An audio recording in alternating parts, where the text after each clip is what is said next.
Top headlines. Vijayawada Neerukonda సమీపంలో జరుగుతున్న కొండవీటి వాగు పనులను మంత్రి నారాయణ పరిశీలించారు. ఇటీవల కురిసిన వర్షాల కారణంగా పశ్చిమ బైపాస్ వద్ద వాగు ప్రవాహానికి ఆటంకం ఏర్పడింది. బ్రిడ్జి కింద మట్టి అడ్డుగా చేరడంతో నీరు నిలిచిపోయింది. అధికారులు రోడ్డుకు గండిపెట్టి నీరు వెళ్లేలా తాత్కాలిక చర్యలు చేపట్టారు. మంత్రి పరిస్థితిని పరిశీలించి శాశ్వత పరిష్కార చర్యలు వేగవంతం చేయాలని ఆదేశించారు. ఏదైతే వెస్టర్న్ బైపాస్ రోడ్డుపై కట్టిన 220 మీటర్ల యొక్క కొండవీటి భాగమైన బ్రిడ్జి కన్స్ట్రక్షన్ జరుగుతూ ఉంది, పూర్తి కాలేదు. జరగటం వల్ల ఆ యొక్క బ్రిడ్జి కింద కంప్లీట్గా 9 వెంట్స్ ఉంటాయి. ఆ 9 వెంట్స్లో మట్టి ఫుల్గా బ్లాక్ అవటం వల్ల, అంటే వర్క్ జరుగుతుంది, ఇంకా వర్క్ పూర్తి కావాల, అందువల్ల వాటర్ యాక్చువల్గా రివర్స్ తనటం జరిగింది. దానివల్ల కొంత ఇబ్బంది జరిగిన వాటర్ వాస్తవమే. దాన్ని యాక్చువల్గా సిఆర్డీ వాళ్ళు దాన్ని గమనించడం, దాని మీద యాక్చువల్గా ఇమీడియట్గా అయితే ఏదైతే వెంట లోపల మట్టి ఉందో ఆ మట్టి ఈ టైంలో తీలేరు, ఎందుకంటే వాటర్ వచ్చేటప్పుడు ఫ్లో వచ్చేటప్పుడు తీలేరు. అందుకని రోడ్డుని కొంత కట్ చేసి యాక్చువల్గా దాన్ని బైపాస్ చేశారు. ఒక 60 మీటర్లు, ఎన్ని మీటర్లు, 60 అడుగులు అడిపి యాక్చువల్గా కట్ చేసి దాన్ని బైపాస్ చేశారు. బైపాస్ చేస్తే ఇప్పుడు 3 అడుగులు హైట్ తగ్గిపోయింది. యాక్చువల్గా ఇవాళ మార్నింగ్ కట్ చేశారు, నిన్న మొదలు పెట్టి. అది కట్ చేయగానే వాటర్ యొక్క హైట్ 3 అడుగులు తగ్గింది. బహుశా రేపు మార్నింగ్కి, రేపు మధ్యాహ్నానికి మొత్తం తగ్గిపోతుంది. దీని మీద ఏదో రకరకాల దుష్ప్రచారాలు, వాగులు అంటారు, అవి అంటారు, ఇవి అంటారు. వచ్చి చూడండి, వచ్చి ఆ బ్రిడ్జ్ చూడండి ఏమైందో, బ్రిడ్జ్ కింద మట్టి ఏముంది, అంత బ్లాక్ అయింది. మీరు వచ్చి చూడండి, చూసి మాట్లాడితే బాగుంటుంది, కానీ చూడకుండా ఏదేదో మాట్లాడటం కరెక్ట్ కాదు. అది తీయగానే వాటర్ మెజారిటీ వాటర్ తగ్గిపోయింది, 3 అడుగులు తగ్గిపోయింది. నేను అనుకోవటం రేపు సాయంకాలానికి ఆల్మోస్ట్ మేజర్ తగ్గిపోతుంది. ఒకటి ఎన్ని దుష్ప్రచారాలు చేసినా, ఎంతమందిని భయపెట్టినా అమరావతి అయిపోతుంది. అది తథ్యం. మార్చి 31 లోపల 4000 హౌస్లో ఒక 250 తప్పితే మిగతా అన్ని పూర్తి చేసి అధికారులకు ఇచ్చేస్తాం. విత్ ఇన్ఫ్రాస్ట్రక్చర్ అంటే 4000 కుటుంబాలు దాదాపు అక్కడ ఉండబోతున్నాయి. వాళ్ళకి సీడ్ యాక్సెస్ రోడ్డుని మంగళగిరి రోడ్డు కూడా కలిపేస్తున్నాం. ఇప్పుడు వచ్చి కరకట్ట మీద పోతున్నారు. మార్చి 31 తర్వాత కరకట్ట మీద కూడా పోబడలేదు. యాక్చువల్గా సీడ్ యాక్సెస్ రోడ్డు ఏదైతే ఉందో అది మంగళగిరి రోడ్డుకి వచ్చేస్తుంది. ఈ విధంగా అమరావతి రాజధాని చాలా పకడ్బందీగా చేస్తున్నాం. ఏదైతే రోడ్స్ ఉన్నాయో, మెయిన్ రోడ్స్, ట్రంక్ రోడ్స్, దానికి పక్కన అండర్ గ్రౌండ్ డ్రైనేజ్ కావచ్చు, డ్రింకింగ్ కావచ్చు, వాటర్ కావచ్చు, ఎలక్ట్రిసిటీ లైన్స్, ఇవన్నీ అండర్ గ్రౌండే, మొత్తం ఓపెన్ ఎక్కడ ఉండదు. అలాంటి ఒక ఇంటర్నేషనల్ స్టాండర్డ్లో ఈరోజు అమరావతి క్యాపిటల్ సిటీ జరుగుతుంది. అయితే వర్షాల వల్ల కొద్దిగా వర్కర్స్ కొద్దిగా చేయటం ఇబ్బంది కాబట్టి కొంత వర్క్ డిస్టర్బ్ అయిన మాట వాస్తవమే. బహుశా ఈ నెలాఖరాకి మెజారిటీ వర్షాలు ఏరియాలో తగ్గిపోగానే ఎంతో వేగవంతంగా జరుగుతుంది. నేను ఒక్కటే, మీరు ఎవరైనా ఈ రాజధానిని జరగకుండా చూడాలంటే జరగదు. రాజధాని జరిగిపోతుంది. మీరు ఎన్ని ప్రయత్నాలు చేసినా రాజధాని ఆగదు. మీరు ప్రయత్నాలు చేయటం మీకు శ్రమ వృధా, వేస్ట్. ఎందుకంటే మీరు ఏమేమో మాట్లాడతారు, రేపు అయిపోద్ది రాజధాని, తర్వాత ప్రజలే మిమ్మల్ని చీకొడతారు. 2014-19లో చేసిన 9000 కోట్లని నాశనం చేశారు. 9000 కోట్లు ఖర్చు పెట్టాం అప్పుడు రాజధాని కోసం. 3 ముక్కలు ఆటాడి దాన్ని పక్కన పడేశారు. మళ్ళీ ఈ ప్రభుత్వం వచ్చిన తర్వాత చాలా చక్కగా మీరు చేసిన సమస్యలన్నిటినీ ఓవర్కమ్ చేస్తూ 8 నెలలు మాకు పట్టింది. ఎటువంటి సమస్య లేకుండా డిఫరెంట్ కమిటీలు వేసి టెక్నికల్గా పరిశీలి చేసి ఐఐటి చెన్నై, ఐఐటి మెడ్రాస్ వాళ్ళకి ఇచ్చి వాళ్ళతో హైదరాబాద్ కులగణనతో తెలంగాణకు సామాజిక న్యాయం కోసం దార్శనికతను సుదర్శన్ అందించారని రాహుల్ గాంధీ అన్నారు. రాజ్యాంగ ప్రతిని ఎల్లప్పుడూ వెంట తీసుకెళ్తూ రాజ్యాంగమే తుది నిర్ణయమని ప్రజలకు గుర్తు చేశారని ఆయన అన్నారు. సుదర్శన్ చూపిన మార్గం భవిష్యత్ తరాలకు ప్రేరణగా నిలుస్తోందని రాహుల్ పేర్కొన్నారు. Of judicial and legal experience, champion of constitutional values, and as is quite apparent, popular along party lines. Every single party, opposition party, has unanimously supported Reddy. He worked on the Telangana caste census, helped in the Telangana caste census, helped craft a vision of social justice for Telangana. But as I was thinking what to say, I happened to look inside his pocket, sitting next to me. And inside his pocket, there was the Constitution of India. And so I was like, okay, now he is carrying the Constitution of India with him everywhere. Now, when we are making a judgment about political people, there are two things. Number one is, ideologically, is he on the correct path? And number two is he a astute person? Is he a sharp person? So I must have looked for 1 second. And after about 5 minutes, he said to me, you know, Rahul, I have been carrying the Constitution in my pocket for 52 years. And then I said, but why are you carrying this for 52 years? We have only started carrying it once the BJP has started attacking us, attacking the Constitution. It has become very important to us. We carry it with us. We defend it. It defends us. Why do you carry it? And he said, because, you know, in any conversation that you have, legal conversation, the Constitution has the final answer. And so, he's an astute person, sharp person, observant person, and he's ideologically aligned person.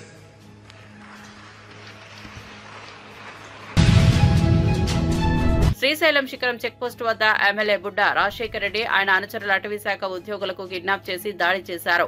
బాధితులు SC, ST, minority వర్గాలకు చెందినవారు. వాకిటాకీలు, ఫోన్లు, నగదుతో లాక్కున్నారని ఆరోపించారు. అర్ధరాత్రి వారిని వదిలిపెట్టారు. సిబ్బంది కొరతలో ఉన్న అటవీ శాఖ ఇలాంటి దాడుల వలన విధులు నిర్వర్తించడం కష్టమని ఆవేదన వ్యక్తం చేసింది. నిన్న అనగా మంగళవారం రాత్రి 10 గంటల సమయంలో మా అటవీ శాఖ సిబ్బంది చిరుతపులి కేసుకు సంబంధించి శ్రీ డిడి గారి ఉత్తర్వుల మేరకు పెట్రోలింగ్ చేయుచుండగా శ్రీశైలం ఎమ్మెల్యే గారు వారి అనుచరులు వచ్చి శిఖరం చెక్ పోస్ట్ వద్ద మా వారిని అడ్డగించి వాళ్ళని నానా దుర్భాషలాడి మేము చెప్తున్నట్టు మీరు పని చేయడం లేదు, మా గవర్నమెంట్లో వస్తే కూడా మీరు మాకు సహకరించడం లేదు అని నానా దుర్భాషలాడి మా గవర్నమెంట్ వెహికల్ తీసుకొని ఎమ్మెల్యే గారు స్వయాన్ని నడుపుకుంటూ శ్రీశైలం మొత్తం చుట్టూ తిప్పుతూ తెల్లవారుజాము 2 గంటల వరకు కొట్టుకుంటూ వాళ్ళ అనుచరులతో దగ్గరుండి మరీ కొట్టించారు. మీరు సరిగ్గా కొట్టలేదు, నా ఎదురు కట్టండి అని చెప్పి కొట్టించారు. ఇది చాలా హేమమైన చర్య. అటవీ శాఖ సిబ్బందిని, విధుల్లో ఉన్న వారిని, అటవీ ఉద్యోగుల్ని విధి నిర్వహణలో ఉండగా కొట్టడము దుర్భాషమైన చర్యగా భావిస్తూ మేము రాజశేఖర రెడ్డి గారిని పదవి నుంచి తొలగించి వాళ్ళని వెంటనే ఎస్సీ, ఎస్టీకి అందరూ ఎస్సీ, ఎస్టీ, మైనార్టీ వారు ఉన్నారు సభ్యులు 4 కూడా వారిని వెంటనే అరెస్ట్ చేసి ప్రభుత్వ పరంగా చర్యలు తీసుకోవాలని కోరడం అనేది. దీనిలో ఏదన్నా చిన్న జరిగినచో మేము తీవ్రంగా దీన్ని రాష్ట్ర స్థాయి లెవెల్లో మా అటవీ అధికారుల అసోసియేషన్ ప్రెసిడెంట్ ద్వారా మరి మా శ్రీ పవన్ కళ్యాణ్ గారిని కలిసి విన్నపం ఇచ్చుకొని దీన్ని తీవ్రంగా ప్రతిఘటిస్తామని విలేకరుల సమావేశంలో మీకు సముఖంగా తెలుపుకోవడం అనేది. టీడీపీ ఎమ్మెల్యే దగ్గుబాటి వ్యాఖ్యలపై ఎన్టీఆర్ అభిమానులు ప్రెస్ మీట్ పెట్టాలని అనుకున్నారు. అయితే ఏపీలో అనుమతులు లభించకపోవడంతో తెలంగాణకు వెళ్లి హైదరాబాద్ లో ప్రెస్ మీట్ నిర్వహించారు. జూనియర్ ఎన్టీఆర్ పై అనుచిత వ్యాఖ్యలు సహించబోమని అభిమానులు హెచ్చరించారు. అనంతపురం జిల్లాలో జరగాల్సిన ఈ ప్రెస్ మీటు హైదరాబాద్ దాకా రావాల్సి వచ్చింది. కారణం ఏమంటే, ఫస్ట్ అనంతపురంలో ప్రెస్ మీట్ పెడదాం అనుకున్నాము. పోలీసులు విపరీతమైన ఒత్తిడి వల్ల మీకు ప్రెస్ పర్మిషన్ కూడా లేదు, ఇవ్వం మేము, మీరు ఇక్కడ పెట్టడానికి వీలు లేదు అని చెప్పడం వల్ల ఆ అనంతపురంలో పెట్టాల్సిన ప్రెస్ మీట్ని కాస్త విజయవాడలో పెట్టుకుందామని చెప్పేసి అనుకున్నాం.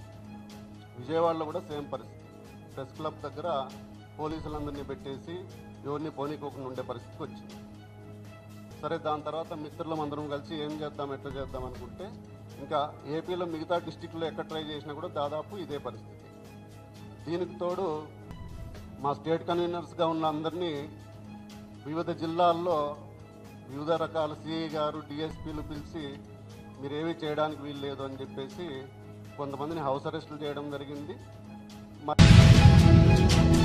బీఆర్ఎస్ వర్కింగ్ ప్రెసిడెంట్ కేటీఆర్ మాట్లాడుతూ తమ పార్టీ ఏ కూటమిలోనూ లేదని అన్నారు. మద్దతుపై ఎవరూ సంప్రదించలేదన్నారు. రేవంత్ ప్రతిపాదించిన అభ్యర్థిని వ్యతిరేకిస్తామని అన్నారు. తెలంగాణ నుంచి బీసీ అభ్యర్థి ఎందుకు పెట్టలేదో చెప్పాలని డిమాండ్ చేశారు. తెలంగాణ ప్రజలే తమ బాస్ అని కేటీఆర్ స్పష్టం చేశారు. మమ్మల్ని అడగలేదు.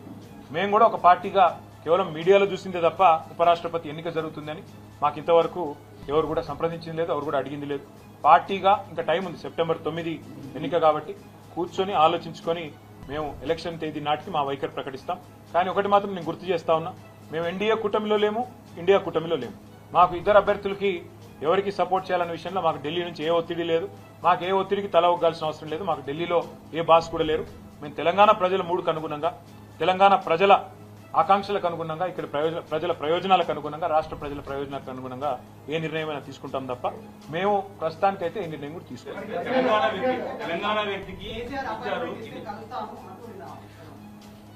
ఎవరు మళ్ళీ చెప్తా ఉన్నా, ఆయన రేవంత్ రెడ్డి గారు పెట్టిన అభ్యర్థి అయితే ఖచ్చితంగా మేము వ్యతిరేకిస్తాం. ఎందుకంటే కాంగ్రెస్ అనే ఒక చిల్లర పార్టీ, కాంగ్రెస్ అనే ఒక థర్డ్ క్లాస్ పార్టీ ఇవాళ రాష్ట్రంలో ప్రజలని ఎంత అరిగోసబుచ్చుకుంటున్నదో రాష్ట్ర ప్రజలందరికీ తెలుసు. మరి అట్లాంటి థర్డ్ క్లాస్ ముఖ్యమంత్రి, థర్డ్ క్లాస్ పార్టీ పెట్టిన అభ్యర్థిని మేము సమర్థిస్తారని మీరు ఎట్లా అనుకుంటారు? నాకు అర్థం కాదు. ఇంకోటి, ఇవాళ జరుగుతున్నది ఏంటంటే ఒక డ్రామా, ఉపరాష్ట్రపతి ఎన్నికల విషయంలో డ్రామా. నిన్న మొన్నటిదాకా ఏమన్నారు ఇదే రేవంత్ రెడ్డి గారు, బీసీల విషయంలో మా పార్టీ చాలా చిత్తశుద్ధిగా ఉన్నది, బలహీన వర్గాల విషయంలో మేము ఢిల్లీ దాకా కొట్లాడతాం, అవసరమైతే అంతరిక్షం దాకా పోయి కొట్లాడతాం అన్నాడు. మరి ఒక బీసీ అభ్యర్థిని ఎందుకు పెట్టలే? అంత ప్రేమ ఉంటే తెలంగాణ నుంచి ఒక బీసీ అభ్యర్థి దొరకలేదు, కంచయ్య గారిని పెట్టేది ఉండే. తెలంగాణ నుంచి ఒక బీసీ అభ్యర్థిని పెట్టి ఇగో ఇది మా చిత్తశుద్ధి అని చెప్పుకునేది ఉండే. అంటే బీసీల మీద ప్రేమ మాత్రం నోట్లోనే ఉంటుంది. మళ్ళీ ఎన్నికలు నిలబెట్టే టైంకి వచ్చే వరకు మాత్రం బీసీలు కనబడరు మీకు. అట్లాంటి మీ మాటలు మేము నమ్మాలి, మీ మాటలు నమ్మి మళ్ళీ మీ వెనక నిలబడాలి. నేను అడుగుతానమ్మా, మీరేమైనా మెహర్బాన్ చేస్తుంటారా? మాకు మేము సర్వస్వతంత్రమైన పార్టీ, మేము డెఫినెట్గా ఎన్డీఏలో లేము, ఇండియాలో లేము. మేము మా మోడీ మా బాస్ కాదు, రాహుల్ గాంధీ మా బాస్ కాదు, తెలంగాణ ప్రజలు మా బాసులు. వాళ్ళ ఆలోచనకు అనుగుణంగా, వాళ్ళ అభిప్రాయానికి అనుగుణంగా మా నిర్ణయం ఉంటుంది. ఇక్కడ ఒకటి మాత్రం వాస్తవం, రెండు పార్టీలు దొందు దొండేనండి. కాంగ్రెస్ బీజేపీ రెండు కూడా దొందు దొందే. తెలంగాణను ఇద్దరు కూడా ముంచినోళ్లే.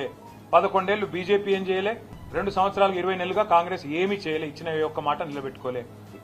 రెండు పార్టీలు కలిసి స్టేట్మెంట్ ఇవ్వమని, సెప్టెంబర్ 9 లోపల రాష్ట్రానికి సరిపడా, ఇవాళ మాట ఇస్తున్నాను, రాష్ట్రానికి సరిపడా యూరియా, ఓకే 2 లక్షల మెట్రిక్ టన్నుల యూరియా ఇంకా అవసరం మనకి. ఎవరు ఇస్తా అని స్టేట్మెంట్ ఇస్తే వాళ్ళకి మేము మద్దతు ఇస్తాం. చలో రాష్ట్ర రైతుల తరఫున మేము, మాకు 4 ఓట్లున్నాయి పోయి, ఎవరు ఇస్తా అని చెప్తే 2 లక్షల టన్నుల ఎరువు ఎవరు ఇస్తాము అని స్పష్టంగా ప్రకటిస్తే, మోడీ గారన్న ప్రకటించాలా, రాహుల్ గాంధీ గారన్న ప్రకటించాలి, మేము ఇస్తాం. హైదరాబాద్ లో పిడమర్తి రవి గోబ్యాక్ మార్వాడి ఉద్యమం ప్రకటించారు. మార్వాడీలు దళితులపై దాడులు చేస్తూ అవమానకర వ్యాఖ్యలు చేస్తున్నారని ఆరోపించారు. తెలంగాణ బచావో మూవ్మెంట్ సంఘాన్ని ఏర్పాటు చేస్తున్నట్లు తెలిపారు. స్థానికులను రక్షించుకునేందుకు ఉద్యమం ప్రారంభమైందని రవి అన్నారు.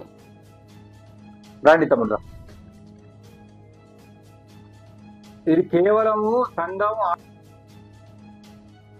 ఒక సంఘం ఉండాలన్నది మా ఉద్దేశం.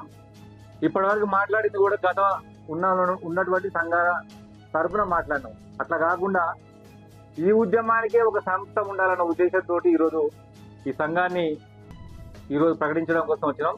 మన సంఘం పేరు తెలంగాణ బచావో మూవ్మెంట్. మామూలుగా అందరిని అడిగితే బచావో ఆర్మీ, బచావో టైగర్స్ వచ్చింది కదా, టైగర్స్ ఆర్మీ అంటే అది వేరే రూపు తీసుకుంటుందని శాంతియుత పద్ధతిలో ఈ ఉద్యమాన్ని మనం నడపాలి. ఇప్పుడు ఆయన ఒక అతను ఇప్పుడు మా తెలంగాణలో 2000 తాగి పట్టరు అన్నారు. మళ్ళీ పైకేరి ఏం మాట్లాడుతున్నట్టే మేము సీఎంను కలుస్తాము, మమ్మల్ని రక్షించాలని. కొట్టిందే వాళ్ళు. అంటే రేపు మనం ఏదైనా చేస్తే ఎంత పెద్ద ఎత్తున మన మీద మాట్లాడుతారో చూడండి. ఇవాళ ఒక ఇంపార్టెంట్ వ్యక్తి ఇక్కడికి వచ్చిండు, అన్న పేరు కరటే శ్రీహరి. వీళ్ళ టీం అంతా కూడా గద్వాల్లో పెద్ద ఎత్తున బీసీ రిజర్వేషన్ల నుంచి ముస్లింలను తొలగించాలన్న బీజేపీ నేతల వ్యాఖ్యలపై షబీర్ అలీ తీవ్రంగా స్పందించారు. ధైర్యం ఉంటే బీజేపీ పాలిత రాష్ట్రాల్లో కూడా అదే చేయాలని సవాల్ విసిరారు. జాతీయ పార్టీ అయితే జాతీయ నిర్ణయాలు తీసుకోవాలని అన్నారు. బీజేపీ నాయకులు కొందరు ఇప్పుడు చూస్తే బీసీలకు, ముస్లింస్ కు రిజర్వేషన్ తీసేయండి, అప్పుడు మీకు సపోర్ట్ చేస్తాం అంటున్నారు. అరే బాబు, ఈ బీసీ రిజర్వేషన్ ఇవ్వాలా ఇచ్చింది కాదు.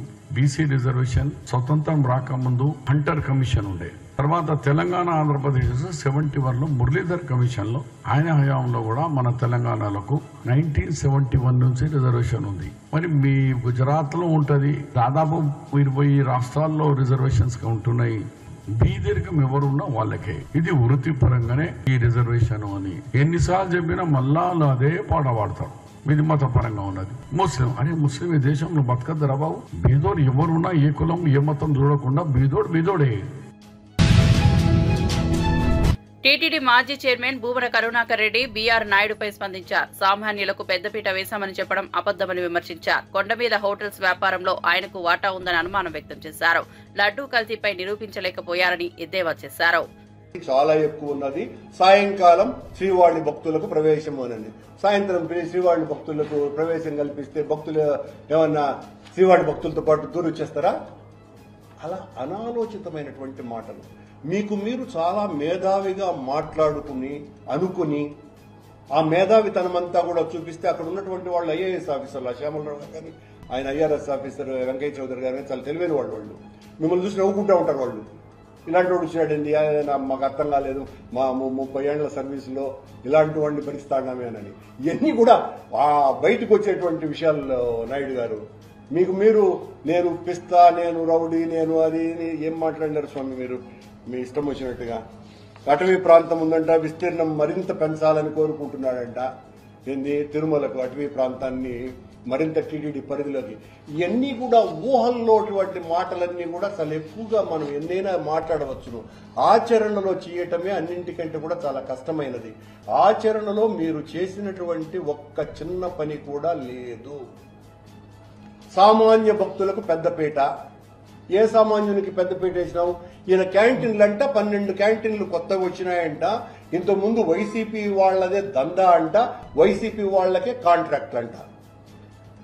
ఈయన ఇప్పుడు ఆ పెద్ద హోటల్ వాళ్ళనందరినీ కూడా టెండర్లు వేయించి బహుశా బీఆర్ నాయుడు గారు అందులో భాగస్వామి అయ్యి ఆ భాగస్వామిగా వ్యాపారం కొండ మీద చేస్తున్నారేమో అన్నటువంటి అనుమానం కొండ మీద ఉన్నటువంటి వాళ్లకు కూడా కలిగింది. వైసీపీ వాళ్లకు సంబంధించినటువంటి వాటివైతే మీరు చట్టబద్ధంగా ఏ రకమైనటువంటి చర్యలైనా తీసుకోండి నాయుడు గారు, మాకే రకమైనటువంటి అభ్యంతరమూ లేదు. అలాగే ఏందో ముస్లింలకు ఇచ్చినారు, ఎందుకు ముస్లింలకు ఇచ్చినారో అర్థం కాల. ఆయనకి ఇష్టం వచ్చింది ఏదో చెప్పేశాడు, ముస్లింలకు ఇచ్చినారు అని. లడ్డూ ప్రసాదంలో కల్తీ అని చెప్పినారు, మీ నాయకుడు కూడా చెప్పినాడు. ఏం పీకినారు ఇప్పటి వరకు? ఏం చేయలేకపోయినారు మీరు. సిట్టు ఏదైనా నిర్ణయం తీసుకుంటే ఖచ్చితంగా దానికి మేము నిబద్ధులమై ఉండామని ఆ రోజు చెప్పినాం, ఈ రోజు కూడా చెప్తున్నాం. మీరు బలం ఉందని, అధికారం ఉందని, మీకు అహంకారం ఉందని మీ ఇష్టం వచ్చినట్టుగా వ్యక్తిగత దూషణలు దిగితే ఖచ్చితంగా అహంకారం మేము తగ్గించే పని చేస్తాం. భగవంతుని ఆలయ ప్రతిష్ట గురించి మీరు ఇప్పుడు మాట్లాడుతున్నారా? 5 సంవత్సరాల పాటు జగన్మోహన్ రెడ్డి గారి హయాంలో అత్యద్భుతమైనటువంటి కార్యక్రమాలు చేస్తే విపక్ష నేత బొత్స సత్యనారాయణ ప్రభుత్వం పనితీరుపై తీవ్ర విమర్శలు చేశారు. సూపర్ 6 పథకాన్ని అరకొరగా అమలు చేశారని, తల్లికి వందన పథకంలో కేంద్ర నిధులు రాకుండా అడ్డుపడుతున్నారని ఆరోపించారు. పెన్షన్లు ఇవ్వకుండా అబద్దాలు చెబుతున్నారని మండిపడ్డారు. సీఎం మంత్రులపై చర్యలు తీసుకోవాలని డిమాండ్ చేశారు. మొదలుపెట్టినప్పటికీ కూడా దాంట్లో క్లారిటీ లేదు.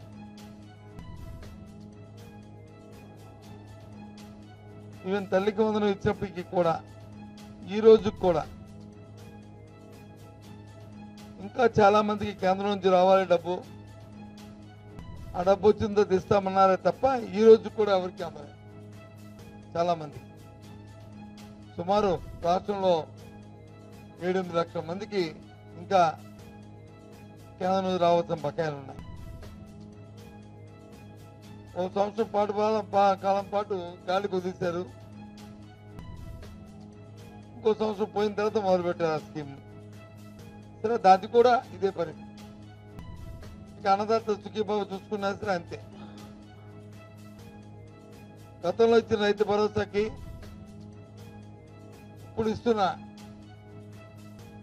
అన్నదాత సుఖీభావ నెంబర్లో ఎంతో సుమారు మన జిల్లాలో చూసుకుంటే 50,000 మంది వరకు కూడా రైతు భరోసాకి ఇప్పుడు ఇస్తున్న అన్నదాత సుఖీభావకి ఉన్న వ్యత్యాసం ఉంది. కొన్ని అర్హులు కాదు అంటే వాళ్ళందరూ అర్హులు. మరి ఎందుకు ఇవ్వలేదంటే ఏదో ఒక సాంకేతిక కారణం.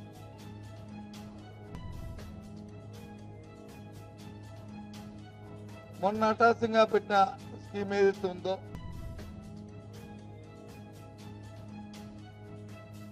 విడో ఫంక్షన్ ని ఇచ్చిన స్కీమ్ ఏది ఉందో, ఎవరైతే భర్తకి పెన్షన్ వచ్చి చనిపోయిన భార్య ఉందో వారికి ఇచ్చారు తప్ప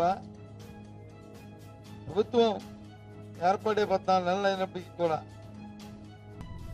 ఎవరైతే ఈ రాష్ట్రంలో విడేస్తున్నారో భర్త చనిపోయిన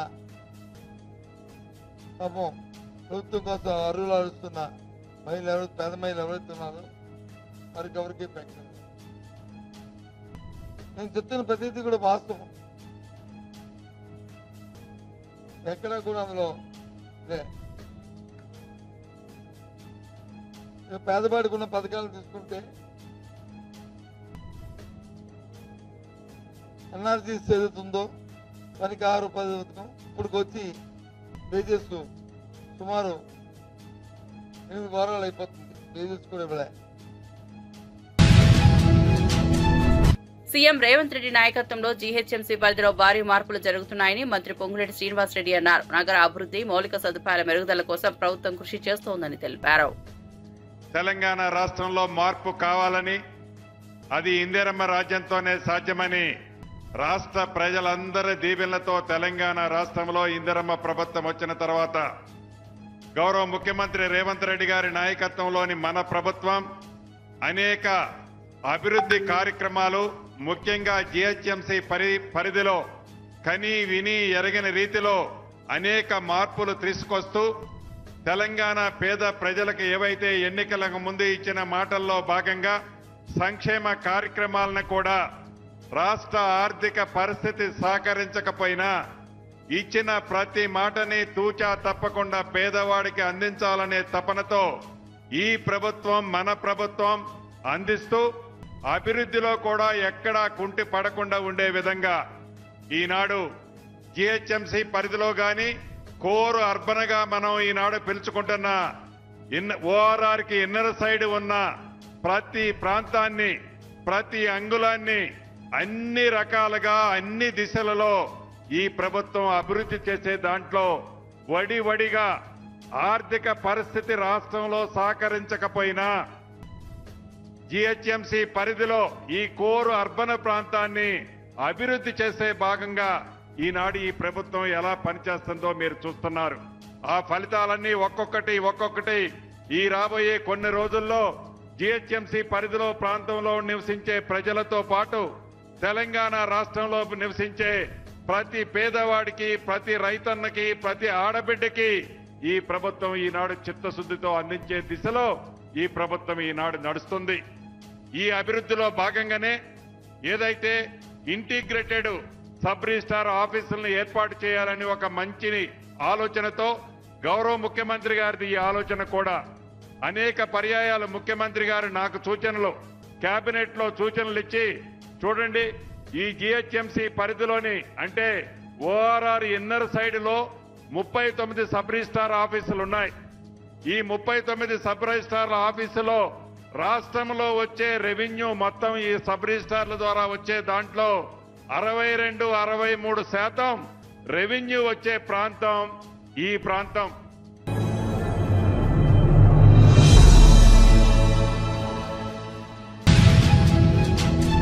యూరియా అంశంలో కేంద్రం కక్షపూరితంగా వ్యవహరిస్తోందని కోట్ల శ్రీనివాస్ విమర్శించారు. రైతులకు నష్టం కలిగించే విధానాలను బహిర్గతం చేస్తామని హెచ్చరించారు. రైతు సంక్షేమమే ప్రథమ ప్రాధాన్యమని కావాలని చెప్పారు. కేంద్ర ప్రభుత్వము తెలంగాణపై కక్ష కట్టి తెలంగాణకు రావాల్సిన న్యాయమైన డిమాండ్, న్యాయమైన హక్కు యూరియా కనుక చాలా సందర్భాల్లో గౌరవ ముఖ్యమంత్రి గారు ఎన్నో సందర్భాల్లో కేంద్ర ప్రభుత్వాన్ని విన్నవించినప్పటికీ కూడా, లేఖల ద్వారా పంపినప్పుడు కూడా సాక్షాత్తు నిన్న మా యొక్క పార్లమెంట్ సభ్యులందరూ కలిసి ఆ యొక్క మంత్రిత్వ శాఖకు మంత్రికి వినతి పత్రం ఇస్తే మాకు రావాల్సిన యూరియా ఇంతవరకు ఇవ్వలేదు. తెలంగాణ రైతులు ఒకవైపు వ్యవసాయం సాగు చేసుకుంటున్న ఈ తరంలో యూరియా ఇవ్వకపోతే తెలంగాణ రైతులు ఏం కావాలని ఈ సందర్భంగా కేంద్ర ప్రభుత్వాన్ని డిమాండ్ చేస్తా ఉన్నా. మీరు అన్ని రాష్ట్రాలకు ఇచ్చినప్పుడు కేంద్ర ప్రభుత్వము తెలంగాణకు ఇవ్వడానికి అభ్యంతరం ఏందో ఇప్పటి వరకు మాకు అర్థం కాని పరిస్థితి. తెలంగాణ దేశంలో ఒక రాష్ట్రంగా లేదా? మా గౌరవ ముఖ్యమంత్రి గారు ఈ రోజు రైతుల పట్ల, రైతు సంక్షేమం పట్ల, రైతు కూలీల పట్ల ఎంతో శ్రద్ధ తీసుకొని రైతే రాజ్యం చేయాలనే ఉద్దేశంతో గౌరవ ముఖ్యమంత్రి గారు ఆలోచిస్తుంటే కేంద్ర ప్రభుత్వం మాత్రం యూరియా పంపడం లేదు. ఈ రాష్ట్రం నుంచి ఎన్నికైన ఇద్దరు కేంద్ర మంత్రులు ఎక్కడ పండుకున్నారని సందర్భంగా అడగదలుచుకున్నా. మంత్రి కిషన్ రెడ్డి గారు, మీరు కూడా వ్యవసాయ కుటుంబం నుంచి వచ్చిన వాళ్ళు కదా, మరి మీకు తెలంగాణ రైతుల పట్ల శ్రద్ధ లేదా, మీకు బాధ్యత లేదా? ఈ సందర్భంగా అడగదలుచుకున్నాను. మీరు కేవలం పదవిని ఎంజాయ్ చేయడానికి మాత్రమే కేంద్ర మంత్రులుగా ఉన్నారా, లేకుంటే రాష్ట్రానికి రైతులకు మేలు చేసే మంత్రులుగా మిగిలిపోతారా తేల్చుకోవాల్సిన అవసరం ఉంది. కేంద్ర మంత్రులుగా మీరు ఈసారి రాష్ట్రానికి వస్తే రైతుల ఆగ్రహానికి గురిగాక తప్పదని సందర్భంగా మనం చేస్తాను. మీ చేతుల్లోని పని, అమిత్ షా మీ చేతిలో ఉన్నాడు, ప్రధానమంత్రి మీ చేతిలో ఉన్నాడు, మంత్రి నడ్డా మీ చేతుల్లో ఉన్నాడు. మీరు ఎందుకు తెలంగాణ రైతుల కోసం వినపడటం లేదు? కిషన్ రెడ్డి గారిని నేను డిమాండ్ చేస్తా ఉన్నాను. టీటీడీ పాలకవర్గం శ్రీవారి సేవలో నిస్వార్థంగా పనిచేస్తోందని చైర్మన్ బీఆర్ నాయుడు తెలిపారు. మేము అందించిన సదుపాయాలపై 98% భక్తులు సంతృప్తి వ్యక్తం చేశారని చెప్పారు. భూమన, ఆయన కుటుంబం రోజుకు 5,000 టికెట్లు అమ్ముకున్నారని ఆరోపించారు. పారదర్శక పాలన దెబ్బతీయాలనే ప్రయత్నం జరుగుతోందని ఆవేదన వ్యక్తం చేశారు. తిరుపతి నుంచి కూడా ఎన్నో కార్యక్రమాలు చేయాలని మేము ఒక ప్రణాళికలు చేసుకుంటాం. మేము ఒక 24 మంది బోర్డు మెంబర్లను ఎంత చక్కగా అందరు కూర్చొని మాట్లాడి, ఎవరు టికెట్లు వాళ్ళు పెట్టుకొని, ఎవరు భోజనాలు వాళ్ళు చేసి, ఎవరు రూముల్లో వాళ్ళు ఉండి, మేము దేవుడి కోసం సేవ చేయాలని వచ్చాం కానీ అక్కడ దోచేయాలని, తిరుమలను దోచేయాలని లేదు. తిరుపతి నుంచి తిరుమలకు కూడా ఉచిత బస్సులు వేయాలని ఎన్నో కార్యక్రమాలు పెట్టుకుంటున్నాం. మేము భక్తుల్ని మంచిగా రావాలా, చూడాలని మేము ఒక టీంని పెట్టాం. 25 మందిని శ్రీవారి సేవకుల్ని ఒక ఫార్మాట్ ఇచ్చి పంపించాం. అమ్మా ఎలా ఉంది, భోజనం ఎలా ఉంది, దర్శనం ఎలా ఉంది, ప్రసాదాలు ఎలా ఉంది, ఫ్రెండ్లీగా ఉన్నారా లేదా ఎంప్లాయీస్, అవన్నీ 98% బాగుందని వచ్చింది. ఇది ఆన్ రికార్డ్ నేను చూపిస్తాను. ఇదే కరుణాకర్ రెడ్డి దొంగ రోజుకి 5,000, 6,000 టికెట్లు ఇచ్చాడు. కింద తిరుపతిలో పెద్ద మాఫియాలాగా దుకాణం పెట్టేశాడు. వాడొక దుకాణం, ఆయన కొడుకు ఒక దుకాణం, ఆయన భార్య ఒక దుకాణం, ఆయన మరదలు ఒక దుకాణం. టికెట్లు అమ్ముకొని పాపం సొమ్ము తినేసి వాళ్ళు ఈ రోజు తిరుమల గురించి మాట్లాడతారు. ఒక్కొక్కరు తవ్వితే ప్రతి ఫైల్లోనూ అవినీతి, ప్రతి ఫైల్లోనూ అవినీతి. ఇందాక చెప్తాడు గోశాలలో గోవులు చచ్చిపోయినాయి. ఎవడు గోశాల నడిపింది? నీ మేనమామ హరినాథ్ రెడ్డి కదా ఇన్ఛార్జి, ఆయనే కదా గోవులు చంపింది, నువ్వే కదా చంపించింది, నీ మేనమామే కదా ఆయన. స్టాంపేడ్ గురించి మాట్లాడతాడు. స్టాంపేడ్ ఎవరు? అక్కడ కూడా ఇన్ఛార్జ్ హరినాథ్ రెడ్డి, ఒక డిఎస్పీ నిక్ చెంచా. వీళ్ళిద్దరు వల్లే కదా, వీళ్ళిద్దరే సస్పెండ్ అయ్యారు కదా. ఈ హరినాథ్ రెడ్డి ఎవరు? నీ మేనమామ కాదా? నువ్వే చేయించావు స్టాంపేడ్, అది మా మీద దోస్తావు. నీ చరిత్ర ఎంత ఉంది ప్రతి ఒక్కరికి తెలుసు. రాష్ట్రంలో రైళ్లు తగలబెడతావు, దొంగ ఓట్లు కర్ణాటక నుంచి, తమిళనాడు నుంచి తీసుకొస్తావు, దొంగ ఓట్లు వేపిస్తావు, దొంగ ఓటర్లు చేపిస్తావు. నీ చరిత్ర నువ్వే పెద్ద గజ దొంగవి. మా గురించి మాట్లాడే అర్హత 1% కూడా లేదు నీకు. తస్మా జాగ్రత్త.